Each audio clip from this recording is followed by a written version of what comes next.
Hello दोस्तों, in this report and analysis में आपका हार्दिक स्वागत है। डिफेंस सूट का आज का शुमारा लेकर मैं आरिज़ू पटेल हाजिर हूँ। दोस्तों, पहले अपडेट में आपको बता दूं, एम्ब्रायर का C390 ऑफर, इंडिया बनेगा ट्रांसपोर्ट जेट का ग्लोबल हब। जी हाँ दोस्तों, ब्राजील की एरोस्पेस जायंट एम्ब्रायर ने IAF के मीडियम ट्रांसपोर्ट एयरक्राफ्ट यानी MTA कॉन्ट्रैक्ट के लिए एक जबरदस्त ऑफर दिया है। अगर डील मिलती है तो वो C390 मिलेनियम ट्रांसपोर्ट एयरक्राफ्ट की फाइनल असेंबली लाइन इंडिया में ही बनाएगा।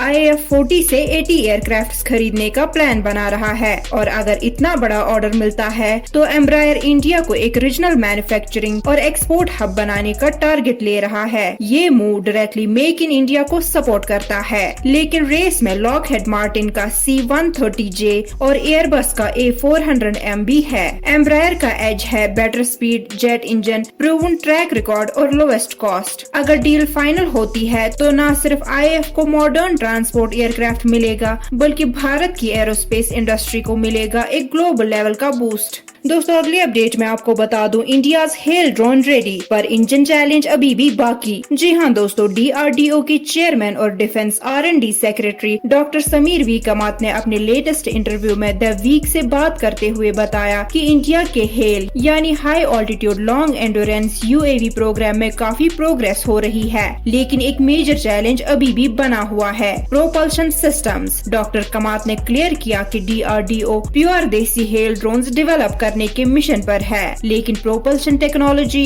जो ड्रोन को हाई ऑल्टीट्यूड पर लॉन्ग ड्यूरेशन तक चलाए, वो अभी भी एक बॉटलनेक है। इस चैलेंज को टैकल करने के लिए DRDO ने कुछ ग्लोबल एक्सपर्ट्स को कंसल्टेंसी और एडवाइजरी रोल्स में इन्वॉल्व किया है, लेकिन डेवलपमेंट का कंट्रोल कम्प्लीटली इंडियन हैंड्स में ही है। हेल ड्रोन्स का नाम होता है हाई ऑल्टीट्यूड पर कंटिन्यूअस सर्विलेंस, रिकॉनेसेंस और स्ट्रेटेजिक मिशंस परफॉर्म करना, और इसके लिए जरूरत होती है हाई एफिशिएंसी प्रोपल्शन सिस्टम्स की जो लॉन्ग एंड्योरेंस और कंसिस्टेंट परफॉर्मेंस दे सके। इंडिया ने कई और डिफेंस एरियाज में फास्ट एडवांसमेंट किए हैं, लेकिन हेल UAV प्रोपल्शन अभी भी एक ऐसा सेक्टर है जहां टेक्निकल डेप्थ और टाइम इन्वेस्टमेंट दोनों चाहिए। ये बताता है कि DRDO लॉन्ग टर्म विजन के साथ काम कर रहा है, और जब तक देसी प्रोपल्शन टेक मैच्योर नहीं होती तब तक ये एक क्रिटिकल डेवलपमेंट एरिया बना रहेगा।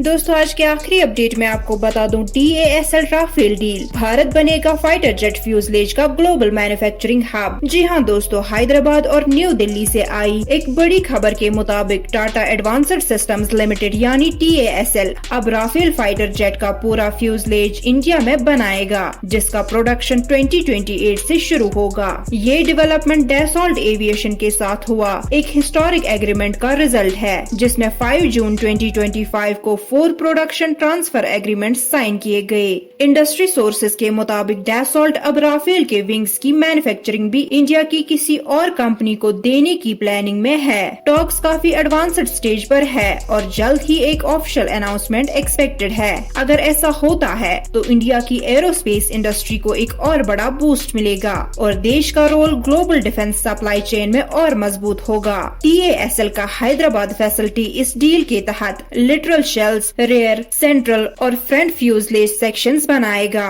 पहले फेज में हर महीने 2 कंप्लीट फ्यूजलेज डिलीवर करने का टारगेट रखा गया है। ये प्रोजेक्ट मेक इन इंडिया और आत्मनिर्भर भारत इनिशिएटिव्स को परफेक्ट तरीके से सपोर्ट करता है। ये पहली बार होगा जब राफेल जेट का फ्यूजलेज फ्रांस के बाहर मैन्युफैक्चर किया जाएगा, और वो भी भारत में। ये न सिर्फ डिफेंस मैन्युफैक्चरिंग में इंडिया की कैपेबिलिटी को दिखाता है, बल्कि लॉन्ग टर्म स्ट्रेटेजिक पार्टनरशिप्स का भी प्रूफ है। तो चलिए दोस्तों, ये वीडियो यहीं पे समाप्त करते हैं। मिलते हैं अगले वीडियो में कुछ नए अपडेट्स के साथ। तब तक के लिए अपना और अपनों का ख्याल रखिए। अपनी होस्ट और दोस्त आरिज़ू पटेल को इजाजत दें। In this report and analysis के साथ जुड़े रहने के लिए